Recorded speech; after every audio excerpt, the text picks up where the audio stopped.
जैसे एक थानेदार दरोगा का एसएचओ का मित्र कोई व्यक्ति था, उसके साथ कोई पड़ोसी ने झगड़ा कर दिया और उसने अपने मित्र दरोगा से कहा कि मेरा पड़ोसी साथ के मकान वाला मुझे परेशान करता है, मैं क्या करूं, कुछ इलाज करो।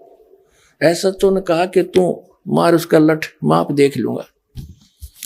एसएचओ अधिकारी के कहने से उसके साथी ने पड़ोसी के साथ झगड़ा ठान लिया और उसका लठ मारा, सिर में लागते मर गया। अब वही एसएचओ वहां का प्रभारी था, उसको पकड़ के लाया अपने मित्र को और उसको सजाए मौत होगी।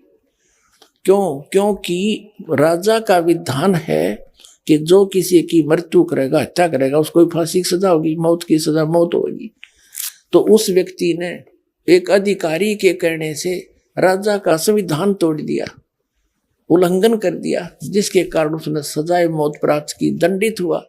तो इसी प्रकार यदि हम उस अल्लाह की जो पूर्ण परमात्मा जिसने सारी सृष्टि रची और 6 दिन में सृष्टि रचकर सतलोक में जा बैठा, तख्त पर विराजमान हुआ, उसने जो आदेश दिया है उसका उल्लंघन हम किसी अन्य फरिश्ते या किसी देव के कहने से, पितर के कहने से, और हम उसका विधान तोड़ देंगे, मांस खा लेंगे, तो हम दंडित होंगे। तो इसी गलती हम नहीं करेंगे। इति सिद्धम। अब इसमें क्या बताया है? अब यहां तक तो परमात्मा 6 दिन में सृष्टि रचकर 7 दिन में तख्त पर जा बैठा, इन दोनों पवित्र सदग्रंथों के आधार से। अब क्या है कि ज्ञान वही है लेकिन हम समझ नहीं पाए। अब इसमें आगे क्या लिखा है कि अल्लाह ने, फिर इस काल ने बागडोर संभाल ली। अल्लाह ने, भगवान ने एक आदम नाम का व्यक्ति उत्पन्न किया, फिर उसकी पत्नी हव्वा बनाई, उन दोनों को एक वाटिका में छोड़ दिया और उनको हिदायत दे दी कि इस वाटिका के बीचों बीच जो फल लगे हैं पेड़ों के, इनको ना खाना, नहीं तो मर जाओगे। तो वो वहां रहने लगे। कहते भगवान ने ये अन्य जीव जंतु भी उत्पन्न कर दिए इस काल ने, फिर जैसे भी। तो उनमें कहते सर्प बड़ा धूर्त था, उसने उन आदम और हव्वा से कहा कि तुम ये बीच वाले पेड़ों के फल क्यों नहीं खा रहे हो। और वो नंगे फिरे थे, उनको कोई कपड़ा का अपने तन की सोधी नहीं थी, उनको इतना अचेत सा बना रखा था। तो उन्होंने सर्प से कहा कि हमारे को भगवान ने मना किया है कि इसको खाओगे तो मर जाओगे। सर्प बोला ऐसा नहीं है, अल्लाह तुम्हें बहका रहा है, इसके खाने से तुम्हें भले बुरे का ज्ञान हो जाएगा, इसलिए मना कर दिया, कहीं तुम इसको खाकर और अल्लाह के जैसा ज्ञान ना हो जाए तुम्हें, वो तुम्हें मूर्ख बनाकर रखना चाहता है। तो उस औरत ने फल तोड़ दिया, आप भी खा लिया, अपने पति से भी खवा दिया। तो उन्होंने चेतना होगी, उनका नशा सा उतर गया, उन्होंने देखा तुम नंगे हो, तो उन्होंने वह अंजीर के पत्ते चौड़े चौड़े होकर उनका एक लंगोट बना लिया, आपस में अपने गुप्तांग ढक लिए।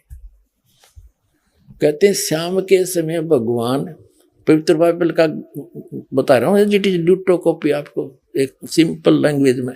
शाम के समय भगवान वाटिका में टहलने के लिए आया और वो दोनों आवाज सुनकर छुप गए। भगवान ने आवाज लगाई कि आदम हवा तुम कहाँ हो। उन्होंने कहा कि हम नंगे हैं, आपको देखकर हमें शर्म आ रही है, हम छुप गए हैं। तो भगवान आया उनके पास, उनसे कहा क्या तुमने ये बीच वाले पेड़ के फल खा लिए? खा। किसने बताया? कि सर्प ने बता दिया। भगवान घना नाराज होया और फिर वो भगवान ने बोला, भगवान ने उनके कपड़े बनवाए, अंगरखे चमड़े के सारे कपड़े बनवाए और यूं सोचा मन में कि ये मनुष्य इस बीच वाले भले बुरे का ज्ञान कराने वाले फल को खाके हम में से एक के बराबर हो गया। इससे सिद्ध हो गया कि ये जिनको ये क्या नाम है, पवित्र ईसाई धर्म के व्यक्ति भगवान मानते हैं, वो एक से अधिक हैं, वो ये तीनों देवता है, ब्रह्मा विष्णु महेश। ये समझ नहीं पा रहे, ये दिखाता हूं आपको, प्रमाणित करता हूं। ये देखिएगा, ये काल के पुत्र हैं। ये पवित्र बाइबल हम आपको पढ़ा रहे हैं। कुरान शरीफ हमने रख दी, अब हम ये पढ़ रहे हैं पवित्र बाइबल।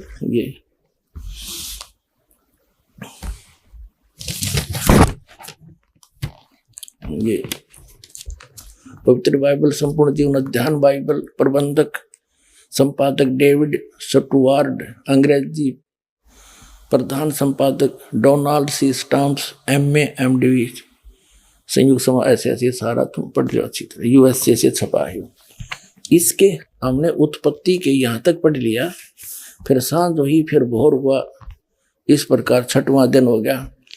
फिर 7वें दिन परमेश्वर ने जो काम करता था उससे 7वें दिन विश्राम लिया कि, और अपने किए हुए काम से उसने 7वें दिन विश्राम किया। यानी 7वें दिन आपने ये भी पढ़ लिया पवित्र कुरान शरीफ में, तख्त पर जा बैठा। ठीक है, इसके बाद ये देखो, अब हम 8 पृष्ठ पर आगे उत्पत्ति ग्रंथ के। इसमें 7 नंबर, योहा परमेश्वर ने पूर्व की ओर अदन में एक वाटिका लगाई और वह आदम को जिसे उसने रचाता रख दिया। और योहा परमेश्वर ने भूमि के सब भांति के वृक्ष जो देखने में मनोहर और उनके फल खाने में अच्छे हैं उगाए, और वाटिका के बीच में जीवन के वृक्ष को और भले बुरे के ज्ञान के वृक्ष को लगाया। ठीक, तब योहा परमेश्वर ने आदम को लेकर अदन की वाटिका में रखा और वह उसमें काम करे और उसकी रक्षा करे। ठीक है, योहा परमेश्वर ने आदम को आज्ञा दी कि तू वाटिका के सब वृक्षों का फल बिना खटके खा सकता है, भले बुरे के ज्ञान का जो वृक्ष है इसका फल तू कभी नहीं खाना, क्योंकि जिस दिन तू ये फल खाएगा उसी दिन अवश्य मर जाएगा। अब ये 8 पृष्ठ पढ़ रहे हैं हम, 18 नंबर। फिर योहा परमेश्वर ने आदम का अकेला रहना अच्छा नहीं है, मैं इसलिए इसका एक सहायक बनाऊंगा और उससे मेल खाए। तब योहा परमेश्वर ने आदम को भरी नींद में डाल दिया, अचेत कर दिया। उसकी हड्डी निकाल कर फिर उसकी हड्डियों को में से वो अगवा बना दी। योहा परमेश्वर ने पसली में से जो उसने आदम में से निकाली थी स्त्री बना दिया और उसी को आदम के पास ले गया। आदम ने कहा, ये मेरी हड्डियों में की हड्डी है और मेरे मांस का मांस है, इसलिए इसका नाम नारी होगा, क्योंकि यह नर में से निकल गई है। आदम और उसकी पत्नी दोनों नंगे थे पर लजाते नहीं थे, क्योंकि उनमें ज्ञान नहीं था। अब 9 पृष्ठ पर देखो, अब हम यहाँ आगे, मनुष्य का पतन। योहा परमेश्वर ने जितने बनैले पशु बनाए थे उनमें से सर्प धूर्त था। उसने स्त्री से कहा, हव्वा से कहा, क्या सच है कि परमेश्वर ने कहा है तुम इस वाटिका के किसी वृक्ष का फल ना खाना? स्त्री ने सर्प से कहा कि इस वाटिका के वृक्ष के फल हम खा सकते हैं, पर जो वृक्ष वाटिका के बीच में है इसके फल के विषय में परमेश्वर ने कहा है, न तो तुम इसको खाना और न इसको छूना, नहीं तो मर जाओगे। सर्प ने स्त्री से कहा, तुम निश्चय नहीं मरोगे, तुम खाओ इसको। वरन परमेश्वर आप जानता है कि जिस दिन तुम उसका फल खाओगे उसी दिन तुम्हारी आंखें खुल जाएंगी और तुम भले बुरे का ज्ञान पाकर परमेश्वर के तुल्य हो जाओगे। अतः जब स्त्री ने देखा कि उस वृक्ष का फल खाने के लिए अच्छा है, देखने में मन भावु है, बुद्धि देने के लिए चाहने योग्य भी है, तब उसने उसे तोड़कर खाया और अपने पति को भी दिया। उसने कहा, तब उन दोनों की आंखें खुल गई। उनको मालूम हुआ कि वे नंगे हैं, इसलिए उन्होंने अंजीर के पत्ते तोड़कर लंगोट बना लिए।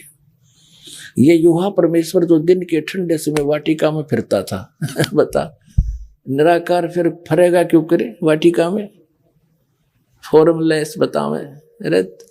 परमात्मा कहते हैं, मोती मुक्ता दर्शत नाही, यो जग है सब अंदरे, दिखत के तो नैन चश्मे इनका फिरा मोतिया बंदरे।